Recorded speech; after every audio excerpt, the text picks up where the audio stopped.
Mandalorian Season 3 is coming out March 1st.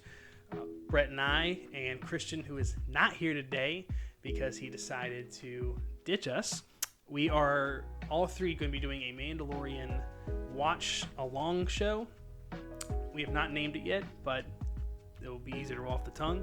But it's going to be a show where every day or every week after the Mandalorian episode drops, Brett, myself, and Christian, who again is not here today, so if you want to flame him, you can. But we're all going to be talking about the episode, our favorite parts about it, and our theories going forward into the season.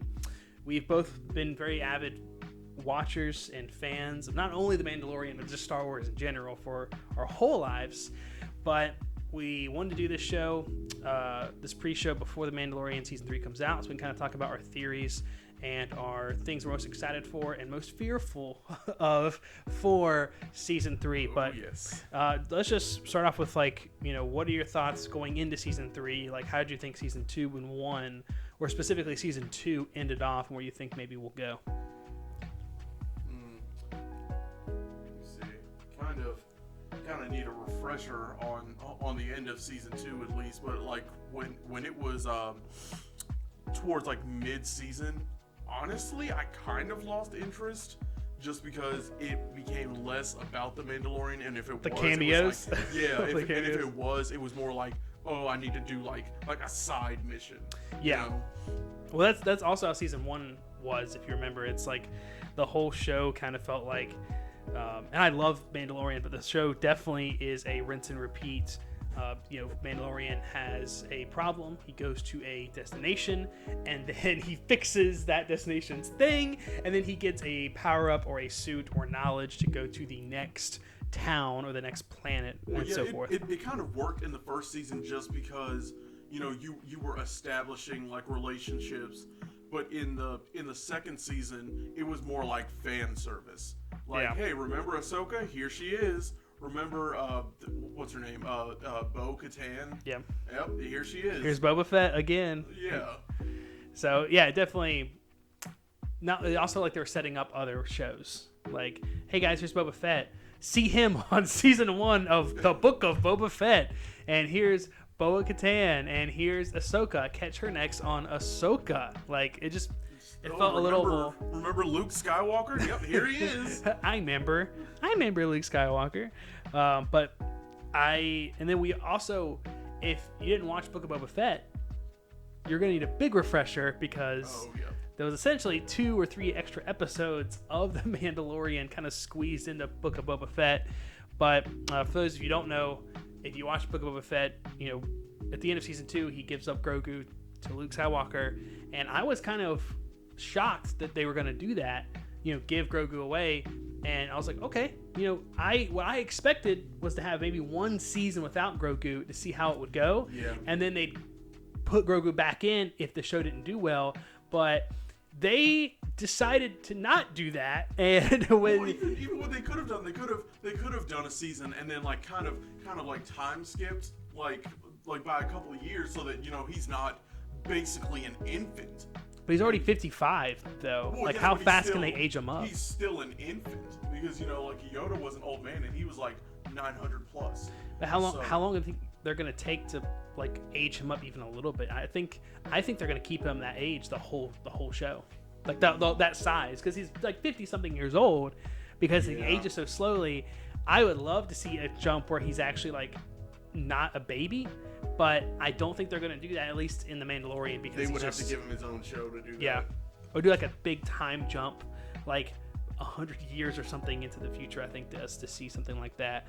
But I just thought they were going in a different direction. And then it felt like they were, like the writing kind of went like, okay, we're going to take Grogu out. This is the end of the story for the meantime, and we're going to see where this takes The Mandalorian. And I was kind of excited to see The Mandalorian, at least for a little bit, without Grogu.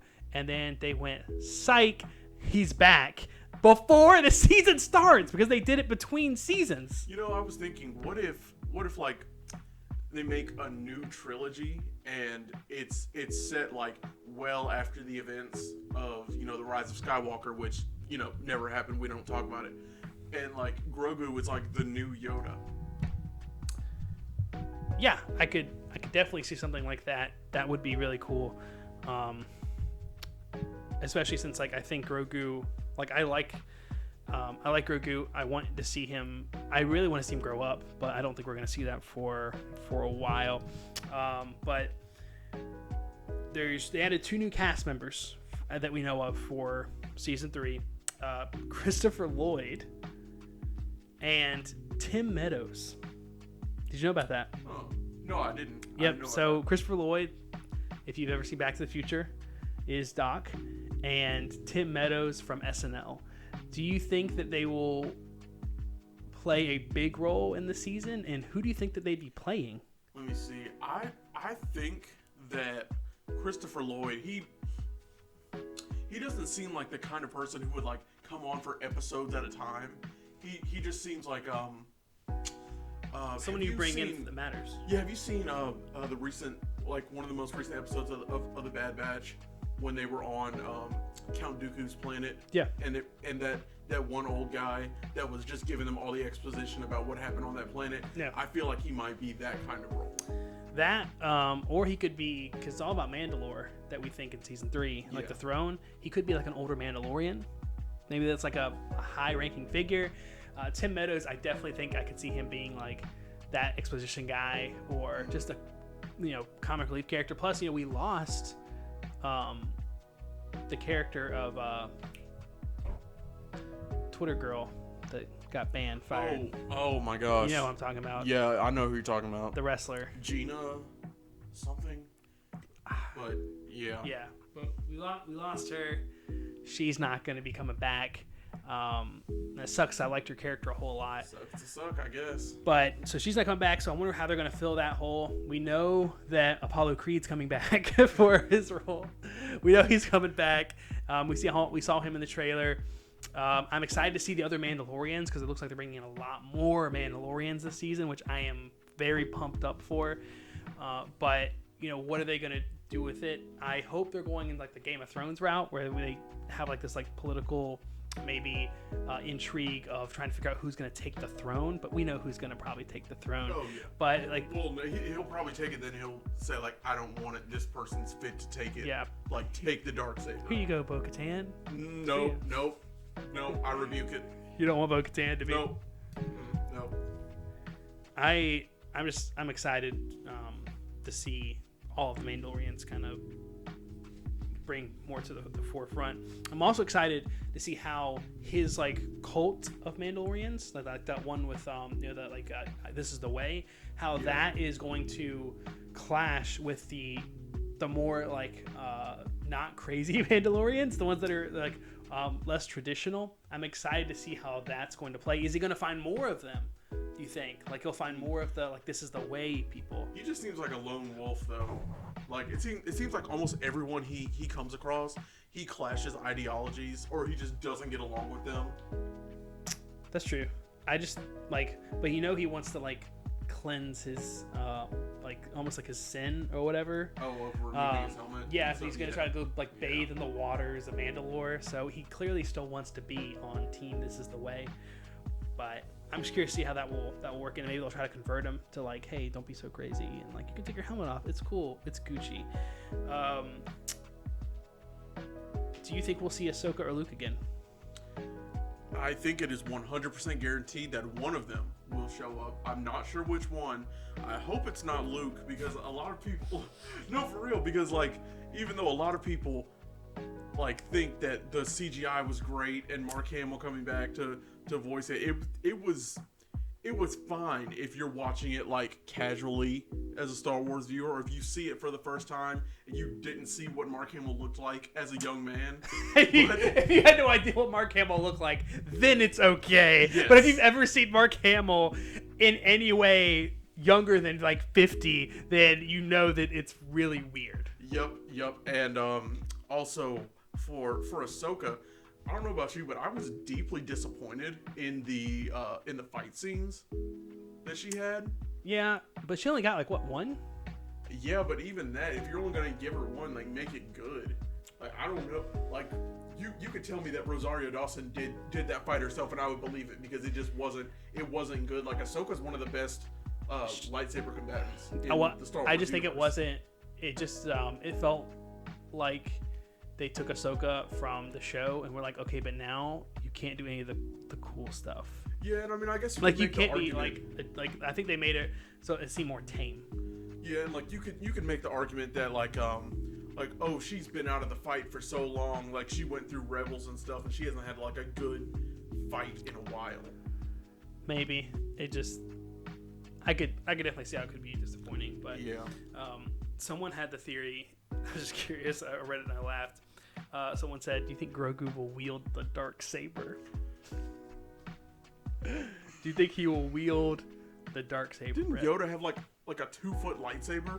Yes. So how will Grogu do that? Also, they make the point that it's super heavy. Yeah. So I just thought that was really funny. Do you think we'll see Grogu wield a lightsaber though in season 3? I mean, yeah, I think so because did it?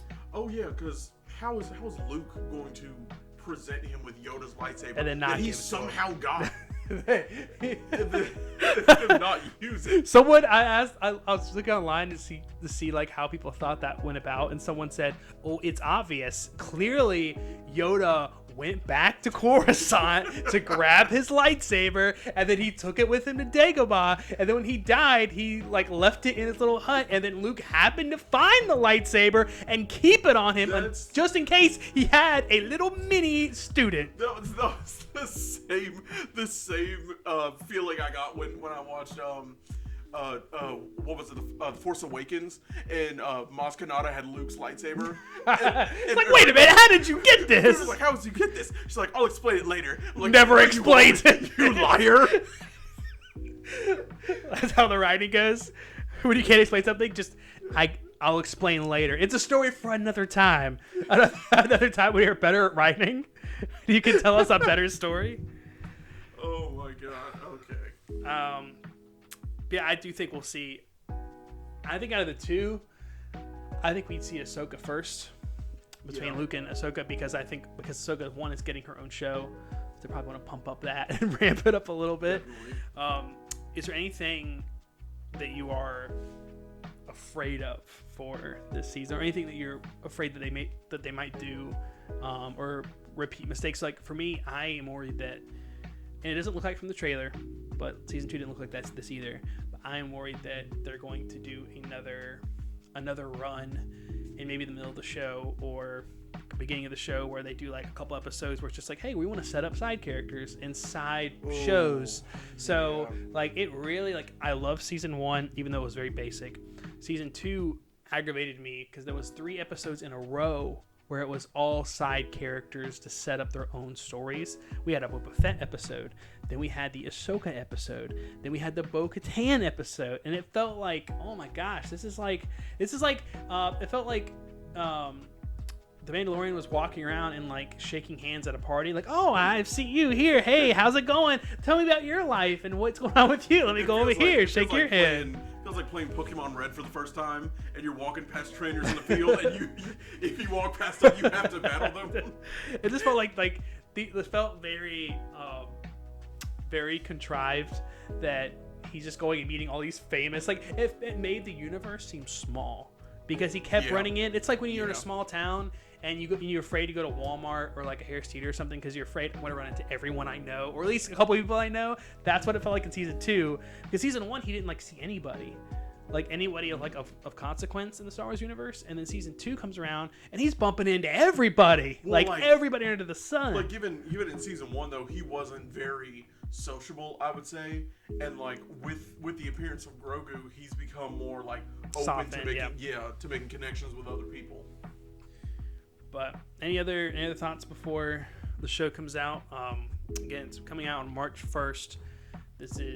Should probably come out a couple of days before that, and then we'll make a show after March 1st when it premieres. But anything else that you were anticipating or looking forward to in the show?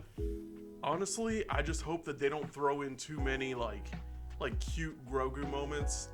Like it's just gonna go straight to Facebook with moms posting pictures.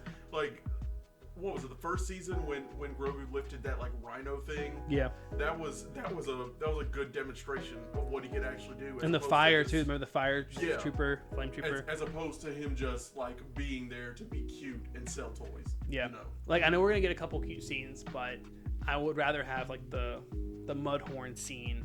Yeah. Again, and the flame trooper scene again, than have just another scene of him just like eating a cookie and eating like a frog or something. Was it the flame trooper that like hit him when he was in that bag when they kidnapped him? No, that was the scout trooper, I think. Oh yeah, okay. And then like the flame trooper came in and something, and he like did the fire around him. But I'm excited for season 3.